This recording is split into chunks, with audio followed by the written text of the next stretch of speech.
বুধবার Bangladesh jute mill অ্যাসোসিয়েশনের 40তম বার্ষিক সভায় মিল মালিকরা জানান, কোনোভাবেই পাট শিল্পে সুবিধা করতে পারছেন না তারা। একসময় পাট থেকে বাংলাদেশের সর্বোচ্চ রফতানি আয় আসলেও এখন এটি পরিণত হয়েছে সবচেয়ে অবহেলিত খাতে। তবে ব্যবসায়ীদের আশ্বাস দিয়ে পাট ও বস্ত্রমন্ত্রী জাহাঙ্গীর কবির নানক জানিয়েছেন, এ খাতকে পুনরুজ্জীবিত করতে যা যা করা দরকার সব করা হবে। দরকার পড়লে পোশাক খাতে যে পরিমাণ সুযোগ সুবিধা দেয়া হয়, পাট খাতেও তা দেয়া হবে।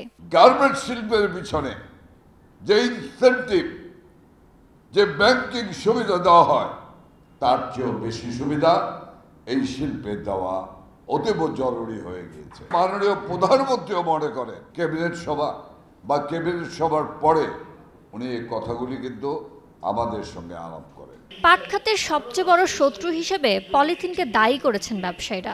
এছাড়া ব্যাংকের সুদের হার 2% না নামালে মিল মালিকদের দেউলিয়া হয়ে যাওয়ার আশঙ্কা তৈরি হয়েছে।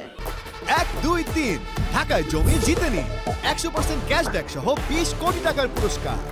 ব্যাংকরা কখনো পাট এবং পাট জাতীয় পণ্য এবং পাট মিল নিয়ে যারা কাজ করছে তাদেরকে কেন যেন নীতিগত সহায়তা দিতে চায় না। পাট নিয়ে প্রধানমন্ত্রী সর্বোচ্চ গুরুত্ব দিচ্ছেন উল্লেখ করে ব্যবসায়ীদের আশ্বস্ত করেছেন মন্ত্রী। জানান, পলিথিনের বিকল্প আবিষ্কার হওয়ায় শীঘ্রই জেলায় জেলায় পলিথিন বিরোধী অভিযান পরিচালনা করা হবে। পলিথিন প্লাস্টিক ব্যাগকে আমরা নিষিদ্ধ করতে চাই, তার আগে তার অল্টারনেটিভ মানুষের হাতে তুলে দিতে হবে। এ সময় পাট খাতে গবেষণা ও দক্ষ জনবল তৈরিতে 10,000 কোটি টাকার উন্নয়ন তহবিল গঠনের ঘোষণা দেন মন্ত্রী। জুট কাউন্সিলটি যদি গঠন হয়, তাহলে মন্ত্রণালয় প্রায়শই তাদের সঙ্গে বৈঠক করে সমস্যাগুলি বের করে আনা এবং পথনকশা তৈরি করা।